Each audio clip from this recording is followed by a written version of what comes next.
You're just not listening to yourself. You've lost touch with who you are, the core of your being. You're on social media too much. You're listening to what other people are telling you. You're listening to what your parents told you should be doing in life. You're listening to what your friends think is cool. You're listening to what the culture is all about, the entertainment industry, etc. You got to cut all that shit out. You got to listen to yourself. And you got to be a bit bold. And you have to embrace what makes you different. What makes you different, what makes you particularly strange, if you want to use another word, is your strength, is your source of power.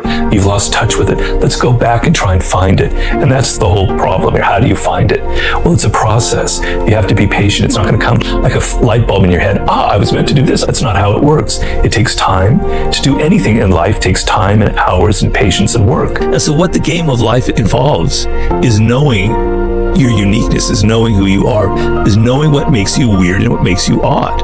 And the problem is that we're social animals, and the pressure continually on us is to fit into a group, is to be like other people, to have their ideas, to have their values, to have their tastes, to dress like them.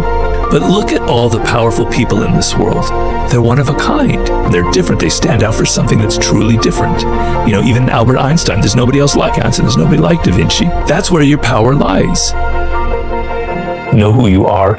Know what you're, deep down in your core, what you love, what you hate, and what you were destined to create in this world. That's like the most important process you can go through. The whole thing has to start from you. It can't start from the world. It can't start from what other people are doing. It can't start from what's sexy. It has to come from within. If it doesn't come from within, then you're going to be floundering for years and years and years. You have this quality. You can't really control it. It's who you are. So make it work for you. Find the way that it's a strength and see it as a strength and use it, and don't have second thoughts about it. Use it for power. If everything is easy in life, if everyone loves what you're going to do, and you have no enemies, you have no opposition, nothing to resist, you're just going to be mush. You're not going to amount to anything. You're not going to be able to push yourself. You're not going to be able to change, evolve. Muhammad Ali said, if I didn't have Joe Frazier around, I would not have become the great boxer that I am. I mean, he would have been a great boxer anyway, but a nemesis like Joe Frazier put me on a much higher level. Is there not a line in Batman where the Joker says, "No, you complete me"? But it is the truth. Without the Joker, what's the Batman? Yeah. And I love the idea you should relish the chance to prove yourself. Pressure is a privilege in that way. And because the harshness of your circumstances often transforms you. People who have it easy in life never have to work on themselves, right? But people who have the worst circumstances in them, they're either crushed by it or they use it to develop themselves. And it brought out the best in me. It made me do things that I'd never done before. It built up my self-confidence. So it's the equivalent of somebody doubting you, because there were a lot of doubters around and a lot of people thinking, well, Robert's kind of finished here. We thought he was this, but he's not really. And so having that kind of pressure, like we talked about deadlines and having people doubt you, it can crush you, but it can also make you a lot stronger. It can make you a better fighter. You know, when you focus on something, the world just kind of opens up, but you have to be focusing on the right thing. At so many turning points in my life, I could have been discouraged. I had somebody say, Robert, you're never going to be a good writer in life. My parents tried to funnel me this way or that way. I was stubborn and I was rebellious and I did my own thing. Because of that, I have a different voice from other people, right? I'm searching for that voice of somebody who's different, who has something different to say, who speaks in a different tone of voice, that has their blood and their personality in their writing. And I don't find it often, but when I do, it's a great thing. And so, to me, success in life is a process of becoming who you actually are and realizing what it is. And is there a strategy that young people, or really anybody that feels lost or aimless in their life, should and is able to deploy to find their purpose, to find the direction, the thing they should be aiming at? You have to go inward. So you have to resist the pull that our culture gives you. You have to also really want this. That's probably what it really comes down to.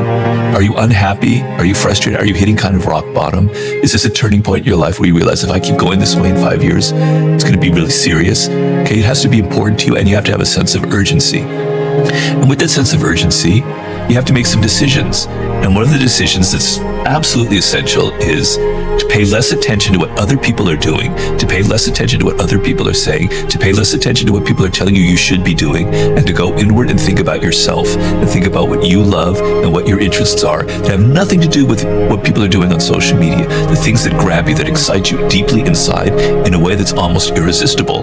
The people out there, you have that. There's something like that. You had it when you were a child. You had it when you were 2, 3, 4 years old, 5 years old, and you've lost it because you're listening too much to other people. So it's kind of like archaeology would be the metaphor. You have to dig and dig and dig and find those bones and those relics and those artifacts from your past, the things that really excite you, as well as the things that you hate. There's a lesson for people, right? But it all begins from a sense of urgency. I can't go on this way. I have to find something that I love. When you're 20 or 21, maybe you don't feel that urgency because you're so young, but you have to be careful because time passes really quickly. Those years in your 20s, they go by faster than you think. You don't learn anything if you're not excited by it. So you have to have a sense of fun and adventure about this. So discovering what your life's task can't be this dreary, boring thing that Robert's advocating doing. Oh, I have to spend time with myself. I have to look into a journal, blah, blah, blah. No, it's fun. It's an adventure. Trying different things that fit into this general shape of what you were destined for. It's a blast. So I don't want your life to be boring. I want you to learn, I want you to have adventures, but you have to have a sense of direction, a sense of purpose to guide that kind of different adventures that you go on. Don't be too hard on yourself, and be patient. And it's a kind of a mix that you have to go through, a bit of a dance. So on the one hand, you want to be serious about life. Life doesn't go on forever.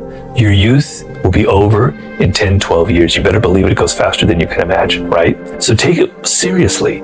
You want to realize what your life's task is. You want to develop those skills that will make it so when you're in your 30s, things will come together as they fortunately did for me. It's a common story that 31, 32 is that year where things turn around for people, right? But on the other hand, you don't want to be so damn serious, so damn linear in your thinking. I've got to head down this path to make this amount of money, etc. You're young. Have some fun, have some adventure, have some excitement. But at the same time, also have that sense of discipline, that sense of purpose. You can do both things at the same time. We are born into a very, very strange and mysterious and wondrous world. You take everything for granted, but you don't realize that to be alive, the odds are absolutely astronomical. To be around with all this technology, where we were as humans 20,000 years ago, something you can't even begin to fathom. And when you're a child, you ask these questions.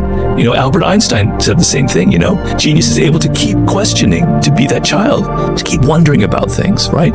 So your ability to wonder, to ask questions, to not feel like you know all the answers, isn't a beautiful thing? It's not just to make you more intelligent, it also makes you happier. The cynics start from a place where they know everything. The world is just so rotten. Everyone's out for power. Everyone's got an ulterior motive. It's all just about these. You're really not interested in other people, Robert. You're interested in making money, right? Cynicism reduces everything to this one level. It has nothing to do with reality, because reality is much richer and weirder and more mysterious than that. When you're a cynic, you're missing the beauty of life. But also people don't like to be around cynics because, people like maybe some sarcasm. I don't deny that. But people want to feel that sense of innocence. They want to feel excited. They want to feel enthusiastic. And if you're a Debbie Downer, if everything is like, oh, that's what's really going on here, you're not really blah, blah, blah, blah. But eventually they're going to push you aside because they don't want to hear that kind of stuff. Particularly young people today, maybe it's always been that way, are so afraid of being different. They're so afraid of being odd. You have that potential. It's just you're not putting the effort into it. You are lazy. You want to fit into the group. You want to conform because it's easy. But your oddness, what makes you weird, what makes you different, that little strange quirk in how you want to dress yourself, that little strange quirk in your musical tastes, that little quirk in the food that you like to eat, that is who you are. Those are signs from deep within, from your core, from your soul. This is who you are. And if you lose that, not only are you not going to be successful in life, you will also lose yourself, and you will be miserable, you'll be unhappy, you'll be you'll be alienated from who you are. And you can get away with that when you're young because you're happy, you look good, you've got energy, things are going right. You get into your 30s and you're like everybody else. You don't know who you are and you don't know what you like anymore. You're just following the trends. You start to get depressed and you start going down this rabbit hole, and things can turn really ugly. So you need a bit of courage in life. You need to go, okay, I am weird. I am strange. You know, lean into it.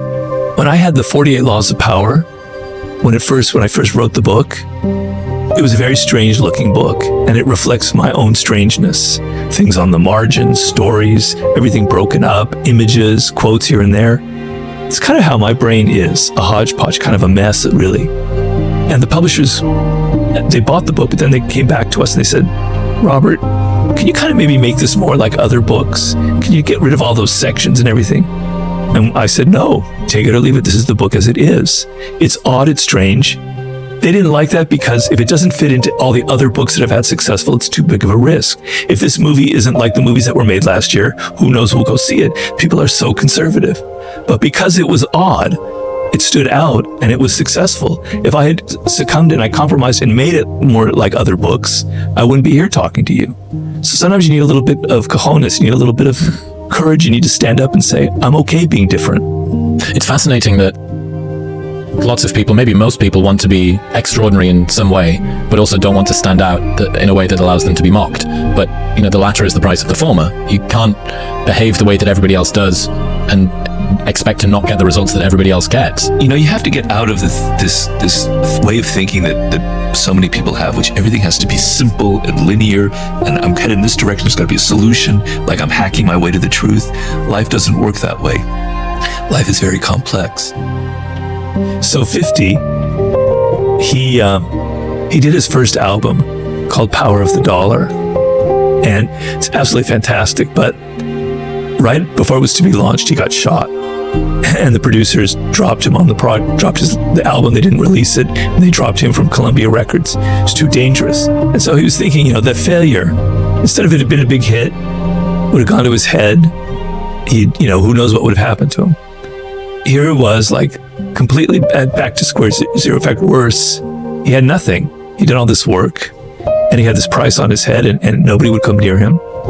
And he wanted to learn what the lesson was from this failure. Well, the lesson is, I can't be dependent on a record label. They're too conservative, they're too cautious.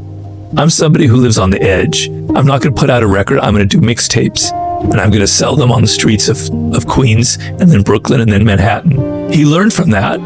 He learned not to take success for granted, and he built on that. And so he's not a one-hit wonder.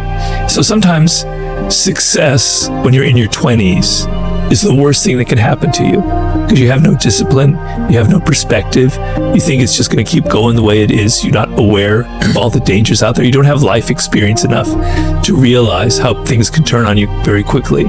I had so much failure until I was essentially 39 years old, pushing 40, that I had perspective, that I know what it's like to fail. And so when I had success, it wasn't like, wow, I'm the greatest thing that ever happened. I can just live off this forever. My next book's going to be fantastic. No, I have a little voice in me that says, Robert, you failed so many times, you're probably going to fail again, right? You've seen so many people who started off hot and bombed. I had experience to know that I can't take this for granted. I have to be careful. I have to be strategic. I have to build on it and not let the success go to my head. You know, you want to keep your feet on the ground. You want to know that failure is nipping at your buds. That keeps you on the edge and you don't take your success for granted.